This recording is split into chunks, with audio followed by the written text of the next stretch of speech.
All right, everyone, welcome to our final chapter for the semester, chapter 17, where we're talking about operations management. So let's jump right on into it. So, operations management is essentially a management position where you're trying to produce value for people. So, it's creating value by managing the activities that produce goods and services and then distribute those goods and services to customers. When operation managers do well, they produce the right products in the right place at the right time for their customers. So there's a big changing environment. There have been key changes in the way we have characterized operation managers over the last 5 decades. So we used to focus on efficiency, and now we have a greater focus on effectiveness. We've switched from efficiency to effectiveness. So efficiency is producing products at the lowest cost, but effectiveness is producing products that create value. And this is done by offering better relationships between price and perceived benefits. We've switched from goods to services as well. Goods are tangible products that you can see and touch, and now services are activities that yield benefits but don't have a physical product. These would be your Netflix, your Disney Plus, your Microsoft Office, things like that. We switched from mass production to mass customization, offering people more bang for their not more bang for their buck. We've switched from moving from more bang for their buck to now offering a more customized experience because we want to offer what people need. Not everybody needs one product. Multiple people need different products. We've switched from local competition to global competition. So in the United States, we used to produce mostly everything here back in the 40s and 50s, and now in 2020 and beyond, we do a lot of importing from other countries where it's much cheaper to produce those products. And we've switched from exploiting the environment to protecting the environment. It used to be that nobody cared. We would just dump your garbage wherever you wanted. Nobody gave a crap back in the day. It was all about just doing business and making money. Now, people are taking the climate pledge to try and protect the environment from the damage that we cause to it. So what do operations managers do? You first need to understand thoroughly what the product is before you can be a successful operations manager. So an example is a car salesman isn't just selling a car, right? They're not just selling a car. They're selling a warranty. They're selling service. They're selling services like OnStar. They're selling you, future tires. I don't know. But they're not just selling you a car. They're trying to tack on everything that they can because they understand the workplace that they work in. And marketing research needs to determine which features a product should include to appeal to customers. That's their goal. So operation managers need to be able to provide that essential information and advice during the product design process, especially regarding challenges and constraints involved in creating products on time and within budget. Once those goods are designed, the operations manager, or OM as we might call it going forward, must determine the processes needed to produce them and get them to the customers. So the most obvious processes are those directly involved in the production of goods and services. So operations managers, they need to help design and choose the process to build a product and then choose a facility layout, meaning the layout of their facility that they're producing the products. So once the product is designed, they must determine the best way to produce that product. That involves determining the best processes and the layout of the firm, as I just said. And all of that is to give the firm a competitive advantage. So there are several ways to organize processes and layouts for businesses to create that competitive advantage. Firms must use product layout when they produce goods that are relatively standardized and produced in large amounts. So this is a type of layout that organizes machinery and equipment according to the specific sequences of operations. So if there's 5 different machines that this product has to go through before it's finalized, you'll organize it efficiently where it comes off one machine, goes right into the next. Another type of layout is process layout, which is when firms need to produce small batches of goods that require a high degree of customization. So these are things that don't need to be performed in specific sequence, and it's more fluid with how you're producing the product because it's customized. Then you have cellular layouts, which groups different machine types and equipment into self-contained cells, meaning that they move from one spot to another when it's time for the next phase of the process. Then you finally have fixed position layout, which is used for goods that must be produced at specific sites that are so large and bulky that it isn't feasible to move them from station to station.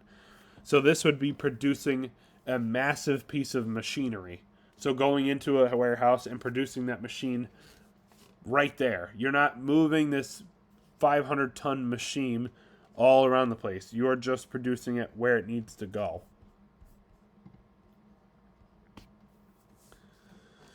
And you need to choose the location of the facility. So location is the key phrase here. For some types of facilities, the location decision is dominated by one key consideration, and that is resources, which is to say that for a lot of places, you want to build your company in a location where you have access to whatever resource you need, whether it be a specific mineral or an element, whatever it is, you want to be able to access it fairly quickly or with greater ease.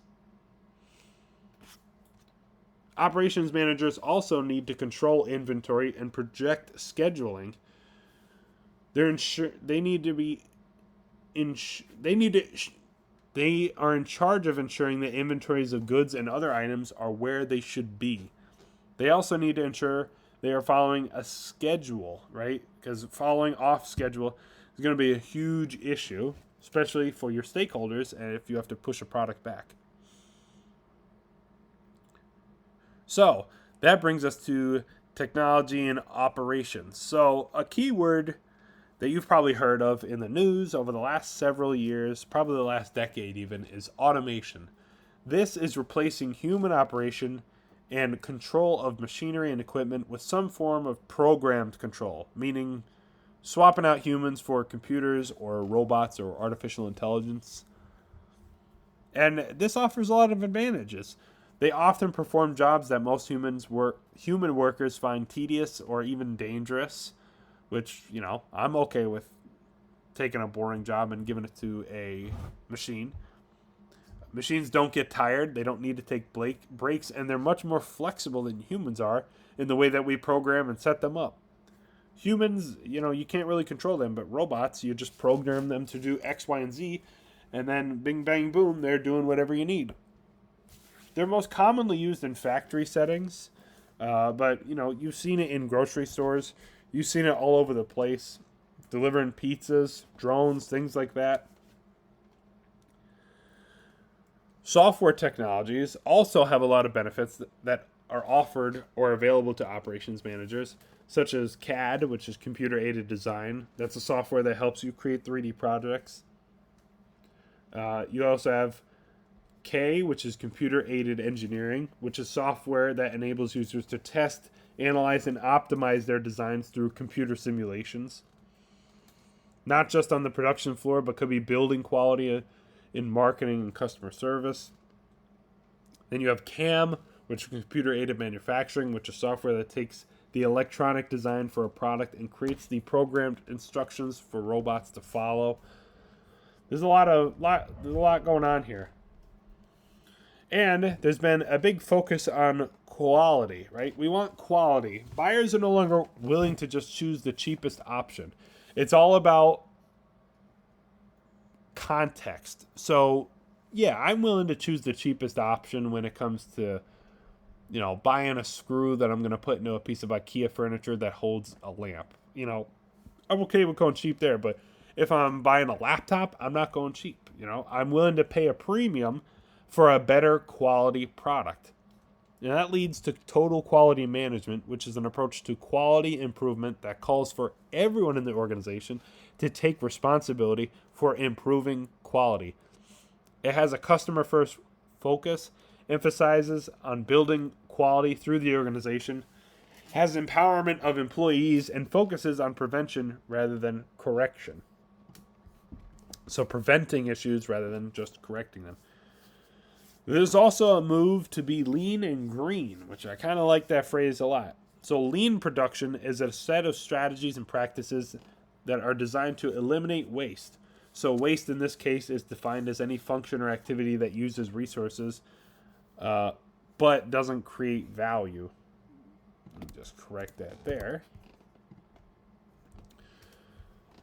One of the ways that operations managers are trying to be lean in their process is keeping a tight control on inventories. So we want to talk about something called JIT, which is just-in-time production methods. So this is a production style that only produces enough goods to satisfy the current demand for that product. It's called a pull system. And essentially, it pulls actual orders and pulls those through goods, through production, right to the door of their purchaser. Kind of like a made-to-order product, but not exactly the same. It's more, you estimate in the month of January you're going to have 40 orders, so you only start producing 40 products. And this is really beneficial because it reduces the amount of money wasted on inventories, and it saves you money in the long run. Finally, you have green practices. So these are practices that are meant to be more environmentally conscious. The long-term goal of many green practices is to achieve sustainability, meaning finding ways to meet organizational current objectives while protecting and preserving the environment for future generations. You're going green. And the ISO 14000, as I call it, is a set of standards that were set by International Organization for Standardization that focuses on environmental management. So, in order to receive that ISO 14000 certification, you need to demonstrate the ability to identify and control environmental impact of your activities. You need to make a commitment to continuously improve your environmental performance. And you need to implement a systematic approach to setting environmental targets and to achieve those targets. All right, that is going to be it. We flew through that chapter. It was a fairly short chapter. If you have any questions, feel free to email me, and I will be happy to answer them. Thank you. Bye.